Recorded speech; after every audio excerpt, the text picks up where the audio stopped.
probably, oh my gosh, 14 years ago. Local director George Johnson, who he's done award-winning films and stuff like that. He did a film called Homeless for the Holidays. And I knew somebody who knew somebody, you know, that kind of thing. And so I got involved with that. And I had done theater up to that point. I'd sang in choir and sang at church and stuff, but I hadn't done film. And that was even more of an intimidating type of notion for me because of, you know, film is a different animal than theater. You know, theater, we're back here and we're big and we can hide behind our costumes. And film is intimate, right in your face, and you know, yes, it is all that, and you're like, oh my goodness. I call it being emotionally naked, so to speak. You know, and it's very vulnerable. So that was a scary thing, but I got involved, and oh my goodness, did I get bit? Like all the things. I didn't matter what. You know, I helped with crafty. I helped with makeup. Do you know who Brad Stein, the comedian, is? I've heard of him. Yes. Yeah, I hemmed his pants at like 3 a.m. in a grocery store, you know, and I was like, I loved every second of it. And it was like, this is so awesome. And yeah, I got to help with some continuity of, they had to do groceries and they all had to be the same. And there wasn't any part of it. I was exhausted. I mean, we were up all night, and, you know, at that point I'm old enough to go, staying up all night does not work really well for my body. Yeah, I was gonna say, what'd you do with all your kids? I mean, mom during the day, sewing pants in a store at night. What's up with that? Yeah, I'm like Batman. That is a husband who has always been extremely supportive of me and is willing to move heaven and earth to work around things if possible to help me to do something that I wanted to do. Yeah. And for that particular thing, I mean, it was an overnight shoot. We had to wait till the grocery store closed. So we didn't even start till 9-10 o'clock at night. But he's always been really good about that and letting me pursue things. And I would always try very hard to not put people out too much. You know, the household still needs to run. Children need to stay alive. You know, all the things that you have to do. They need fed, and God bless the husbands and the fathers. But did you not see that they haven't eaten in, you know, 6-8 hours? Yeah, oh, I thought, you know, sometimes they get a little. They do. I get that. Yeah, tunnel vision, totally. So I would leave lists. And when we were first married, my husband hated the list, and now he's like, "Where's the list?" He loves the list. He appreciates the list. That's wonderful. Yeah, so that's how all of that was able to, you know, be a part of that. And then a couple years later, actually a few years later, I did another movie with George called Thy Neighbor. And then it was, okay, I'm really feeling a sense of pulling to this. Not about me trying to be in any kind of spotlight at all. Sure, I had to work through my insecurities of, I want people to think I'm good. I want people to like me. You know, we have that. We have those insecurities, no matter what our backgrounds are. But mainly it was, I wanted to tell stories that moved people. Little things would happen. And then God, he brought me a wonderful acting coach who lived out in California. She had been on Dallas and the Jeffersons. And she was this fiery little Puerto Rican Christian woman, and just like, she just didn't pull any punches. And from day one, that woman read my mail, like me crying and sobbing kind of things. And I'm like, I thought we were supposed to be practicing acting. And it ended up being more of a mentor. And she would say those things that I knew God was wanting to say to me. And it catapulted me into, you have to quit worrying about your age, your looks, your weight, your background. You need to get on that horse and ride where I am calling you to go. And you don't worry about the other stuff. And that's hard, especially in this industry, because everything is about age, looks, weight, you know, where you are, where you're located. I mean, it's getting better, but it's still, you know, it's still there. So that's kind of been the process. And then just 2018 to now, I mean, I had done like 2 films prior to that. And then 2018 to now, I think I've done like 12, 13, yeah, projects. On So, IMDb. Yeah. yeah. So God just is like, wow, opened the door. It's not ever been super consistent, but I am still raising a family. Yeah. But he has also said, I want you writing. So I have a few scripts that I'm beginning to work on. I've That's written, wonderful. thank you. I've written quite a few songs, and I have one that's ready to be produced in Nashville. I'm just waiting on the Ah, Lord to provide the funds uh, to get it done. I've worked with the lady, and she's collaborated with me, and she's like, it's ready to record. Um, it won't be me doing the recording. I want someone younger and stronger vocally to do all that. mhm. So it's just like the vision that I got just probably a year ago, and it was confirmed through somebody else who didn't even know anything about anything, was that he's like, I've got you going in these streams, which are moving kind of slowly in like 4 or 5 different streams, and they're kind of moving simultaneously, some moving a little faster than others. And then at one point, they're all going to converge together into a bigger river that will gain momentum and go on down. And so as you're learning to write these songs, and as you're writing these scripts, and you're still doing your acting, and you're wanting to learn the background of it, God told me to set up an LLC. I have Beyond the Shores Media production company. I haven't done anything with it yet, but it's there. He told me to get that ready.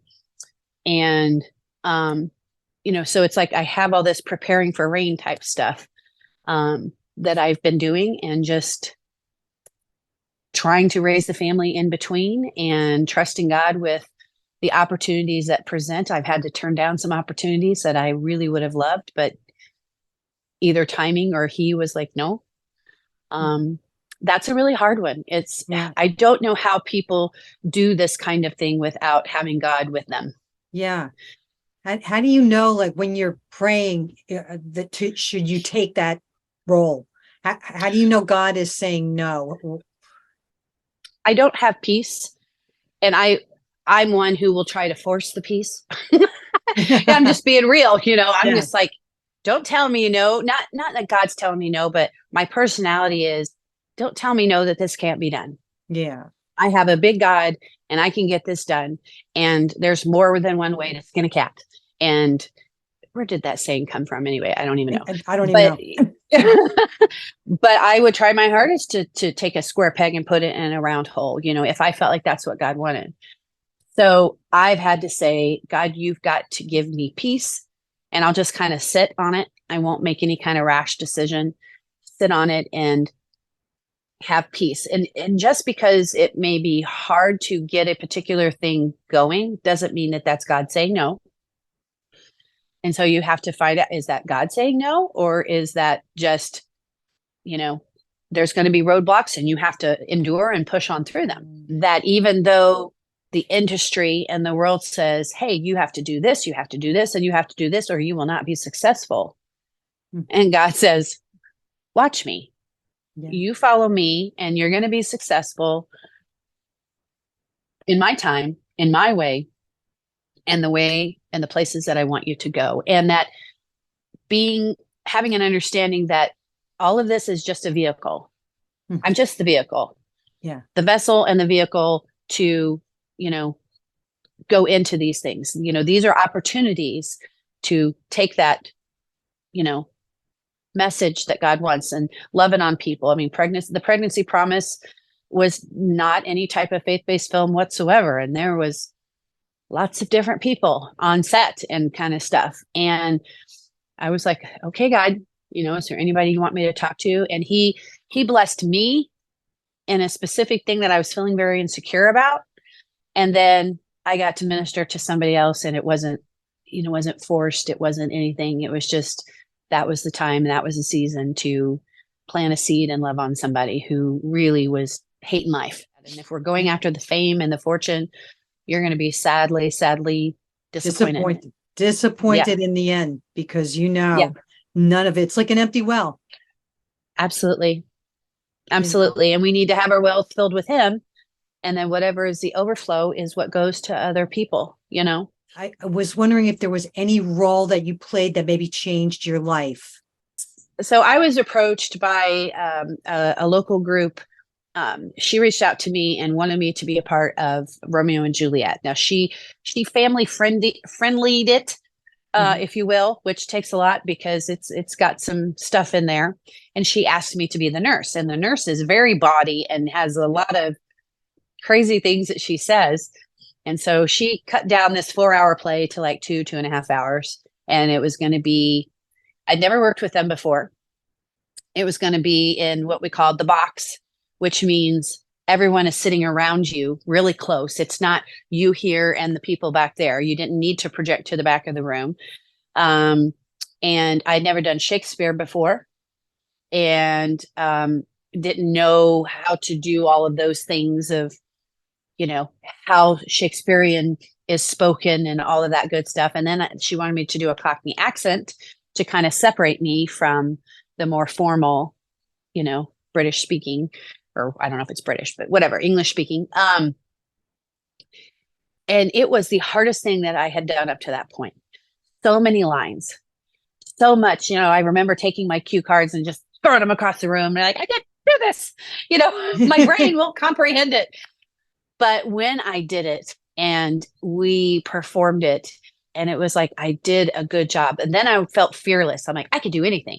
I just did all of these new things all at the same time. I can memorize and I can do anything. So that was like a vehicle that God used to help give me confidence, if that makes sense.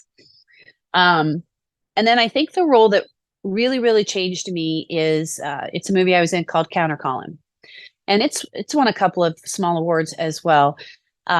First time director, first time writing a script, this guy, Gilbert, and super awesome people. But I was new in this whole, doing this online, sending in your auditions and stuff. And there's so many rules. We don't just get to be actors anymore. We have to be lights and sound and, all the tech stuff. Then it's can be stressful. So I was going to put in my audition, and my son was going to help me, and he wasn't even thrilled about that. So I had that kind of, teen attitude going on. Yeah. I go to my church to find good lighting and be able to do this. And the church, for like literally the first time in forever history, was out of power.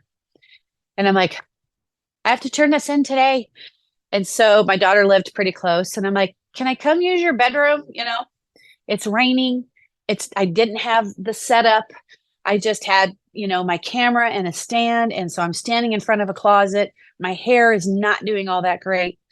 I did my lines. My son is like, monotone with his reading. I'm like, can you not act dead? Come on. Just a little bit more life, please. So I turned it in and I'm like, there is literally no way. There is literally no way this is going to go anywhere. And I got the part. And he told me that, and he was one who prayed. And he was like, I saw your audition. And I'm like, she's it. And they had already had the husband and the son cast, and they changed them. They hadn't told them yet, but they changed them in order to match me as a family better. And that was such a huge shot in the arm. And it changed my thought process, because I did everything wrong and God still brought it to me. And at the same time, my oldest son was going off to boot camp. And this is a story about a son going off to boot camp. So I'm like, there was no acting involved. I was just, doing all this. And he's like, he called me mom. He's like, are you okay, mom? I'm like, I'm fine. But it was so perfect of everything that I didn't do anything right. And God did all the things right within that. Yeah. So that was a role that definitely changed my life. What a great story. When I look at you, I think of the words, redeeming love, how God has given you redeeming love. And I'm just so grateful that you're here. And I was just wondering where people could find out more about you. Well, I do have my website. It doesn't have a whole lot other than, the projects I've done and that kind of thing. Or you can email me directly, michelleLKingActor@gmail.com. So those are places that people could, contact me if they just want to talk. Wonderful. And what would you like to leave my audience with today? I would like the audience to understand that if this is a passion that you feel you are called to, and you have done all you can do, then you need to just stand and trust. If you are a Christian, someone who trusts God and believes that he has his best interests for you, then that's what you need to do. You don't stop practicing. You don't stop honing your craft, but you stand and you trust and you wait for him to open the doors, because his doors are always going to be the right doors. And if he closes it, that was what was best for you. That's one of the hardest things, is we want to go through all the doors because we think all of them are going to be great opportunities. And sometimes they will be a great opportunity, but they weren't going to be the best opportunity for you because he had someplace else. And it's not all about you. It's about who you can touch and minister to while you're on set, while you're being a director, while you are a background person. And don't despise the small beginnings. Do all the little things within your reason, within your financial, your time, your location reason. Do it. And don't take no for an answer if that's what you feel you are called to do.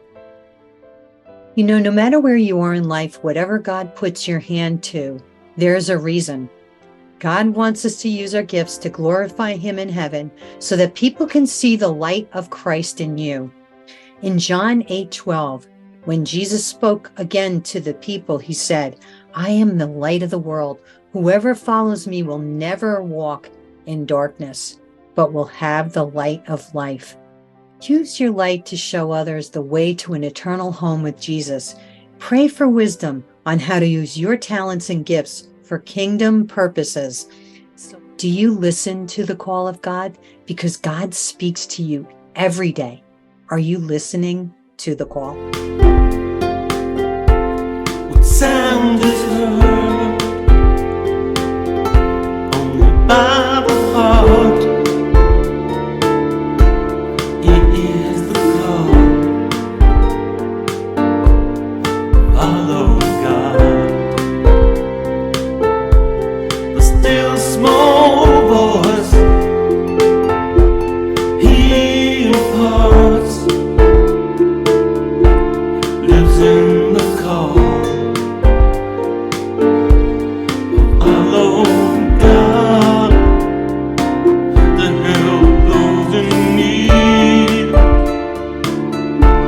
those in want, the purpose of the call of God to share his love is where we